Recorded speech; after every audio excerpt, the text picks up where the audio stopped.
Welcome to খেলার বাড়ি। আগে কিন্তু চলে এসেছি একটা নতুন জায়গায়, মোহনবাগান সমর্থকদের আজকে কিন্তু একটা সেলিব্রেশন আছে, যে লিগ শিল্ড জিতেছে তারই কিন্তু সেলিব্রেশন। আমি আজকে এসেছি, আমার সাথে এসেছি, এই যে দেখতে পাচ্ছ মানুষ। তো বলো কিরকম লাগছে এই জায়গায়? একদমই ভালো তো লাগবেই, এখানে করছে, একদমই ভালো তো লাগবেই। দেখো আগের বার একটা অন্য সিচুয়েশন ছিল, এদিকে যুক্ত ছিল, সেই জন্য সেই জিনিসটা অন্য। এখন এদিকে সরে গিয়ে মোহনবাগান হয়েছে, মোহনবাগান ডুরান্ড কাপ জিতল, তারপরে ISL এ বহু প্রতীক্ষিত যে লিগ শিল্ড, সেই লিগ শিল্ড চ্যাম্পিয়ন হওয়ার পর এরকম সত্যি কথা বলতে বাঙালি যে ভারতবর্ষ ফুটবলকে এখনো ডমিনেট করছে, সেটা কিন্তু আবারও প্রমাণিত। এই যে এলাকায় দেখতে পাচ্ছি, এটা কিন্তু কোনো মোহনবাগানের ফ্যান্স ক্লাব না, এরিয়ার যত মোহনবাগান সমর্থক আছে সেই মোহনবাগান সমর্থকদের কিন্তু উদযাপন। এবং এই উদযাপনগুলো কোথায় যেন গায়ে কাটারে একটা সুন্দর পরিবেশ, একটা সুন্দর রবিবারের বিকেল। আমি অত গলা খারাপ বলে কথা বলতে পারছি না, অত্যন্ত সরি। একটা সুন্দর সেলিব্রেশন আমরা দেখতে চলেছেন। জয় মোহনবাগান।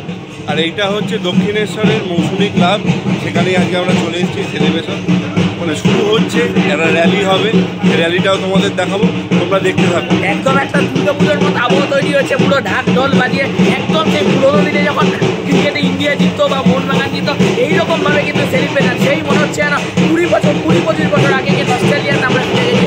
আপনারাও কিছুক্ষণের মধ্যে দেখতে পাবেন, তোমরা দেখতে থাকো।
আমার পেছনে কিন্তু র্যালির সাথে সাথে হাঁটছে।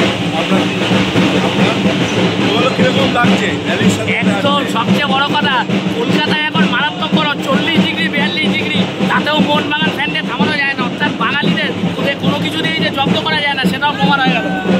কিরকম লাগছে বলো? ভালোই লাগছে, দারুণ অ্যাটমসফিয়ার, খুব ভালো লাগছে এখানে। র্যালির আগে আছে, আমাদেরও দেখাচ্ছি, খুব সুন্দর। ফার্স্ট টাইম এরকম র্যালির সাথে সাথে হাঁটছি, ভালোই লাগছে। র্যালিটা কিন্তু অনেক বড় আছে, পিছনে অনেকটা আছে, আমাদের দেখিয়ে দিলাম, তোমরা দেখতে থাকো র্যালিটা।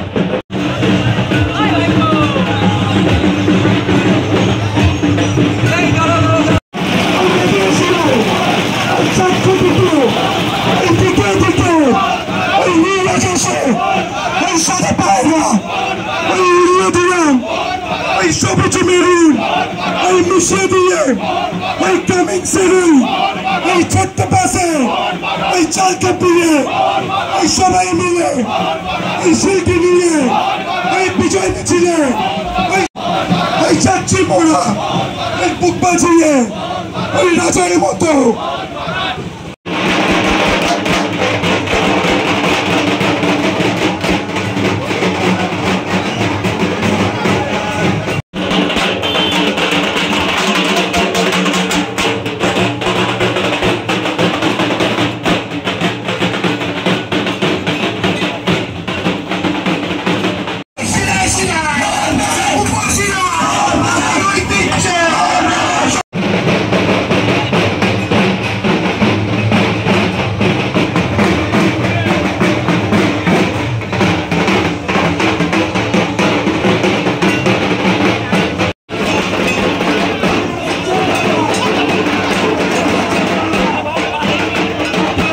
ঘাটে পায়ে পায়ে এই পায়ে পায়ে এই সবুজ ঘাসে এই সাদা পায়রা এই নীল আকাশে র্যালি কিন্তু শেষ, মানে শেষ পর্যন্ত আমরা যাইনি, আমরা কিন্তু দক্ষিণেশ্বর দিয়ে রিটার্ন করেছি। এখন কিন্তু আছি দক্ষিণেশ্বর স্কাই ওয়াকে।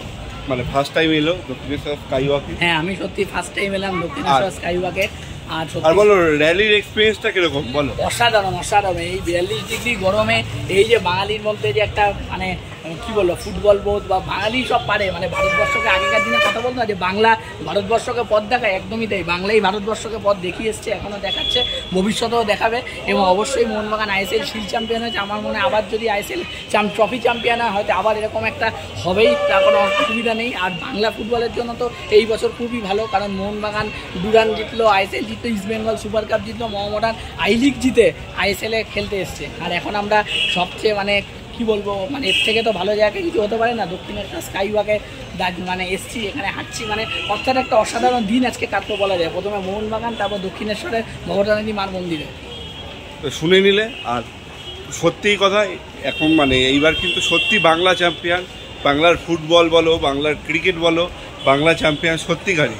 কারণ বাংলার ক্রিকেটে যদি ধরি আমি সেলিব্রিটি প্রিমিয়ার লিগে বেঙ্গল চ্যাম্পিয়ন, তারপর স্ট্রিট একটা ক্রিকেট লিগ হয়েছিল বাস্কেট মানে ইসে বলে টেনিস বলে, সেতে কিন্তু কলকাতা চ্যাম্পিয়ন।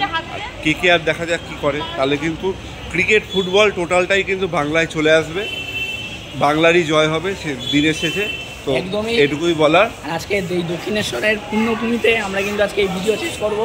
হ্যাঁ, এটাই বললো, সবাই ভালো থাকো, সুস্থ থাকো। আমার প্রার্থনা করো যাতে আমার গলাটা তাড়াতাড়ি ঠিক হয়ে যায়, আর আমার পাটাও যাতে ঠিক হয়ে যায়। আমার পাটাও কিন্তু একদম খারাপ, সেই পা নিয়ে কিন্তু আমি কিন্তু একটা ছোট্ট একটা ভাই আমাকে রিকোয়েস্ট করেছিল যে দাদা আসো ভিডিও বানাও, আমাদের এখানে সেলিব্রেশন আছে। সেই রিকোয়েস্টে কিন্তু আমি এসেছিলাম আজকে ভিডিও বানাতে এখানে। তো ভিডিও কিন্তু শেষ, তাহলে এই যে এখন মন্দিরের দিকে আমরা যাব। আর ভিডিওটা শেষ করলাম সেই ভাইয়ের অনুরোধে। র্যালিতে অতক্ষণ হাঁটলাম, আমার পায়ের অবস্থা ভালো নেই সেই নিয়ে। আর এই যে এখানে কিন্তু ঠান্ডা ফান্ডা লেগে গেছে, সেই নিয়ে আমরা কিন্তু হেঁটে অনেক হেঁটেছি। এই 5-6 কিলোমিটার মতন হেঁটে গেছি, তারও বেশি। তবে যাই হোক, এই হাঁটাটা কোনো কষ্ট না, মনে হয় যে সত্যি একটা পজিটিভ ভাইস পেয়ে গেলাম। অনেকদিন বারে একটা সুন্দর রবিবারের সন্ধ্যা কাটালাম। যাই হোক, এটাই বলবো। আজকের মতো চলো এখানেই শেষ করি। হ্যাঁ, তাহলে ভিডিওটা যদি ভালো লেগে থাকে তাহলে কী কী করতে হবে তোমরা জানো। ভিডিওটা ভালো লাগলে লাইক, শেয়ার অ্যান্ড সাবস্ক্রাইব করো, আর কমেন্ট করে জানাও ভিডিওটা কীরকম লেগেছে। আর আমরা কিন্তু এই যে এন্ট্রি করতে চলেছি দক্ষিণেশ্বর মন্দিরের ভেতর, মানে মন্দিরটা ওইদিকে, মন্দিরের গেট দিয়ে প্রবেশ করলাম। তারপরে যদি মন্দিরে ঢুকছি না আমরা এখানটা ঘুরবো, গঙ্গারঘাটের দিকে যাব।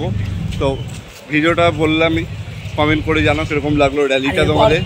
তাহলে আর এরপর এখন আমাদের যে অ্যাক্টিভিটিস হবে সেটা আর ও দেখাবে না, একটু খাওয়া দাওয়া হবে, অন্য কিছু দেবো না তোমরা, অন্য কিছু হবে।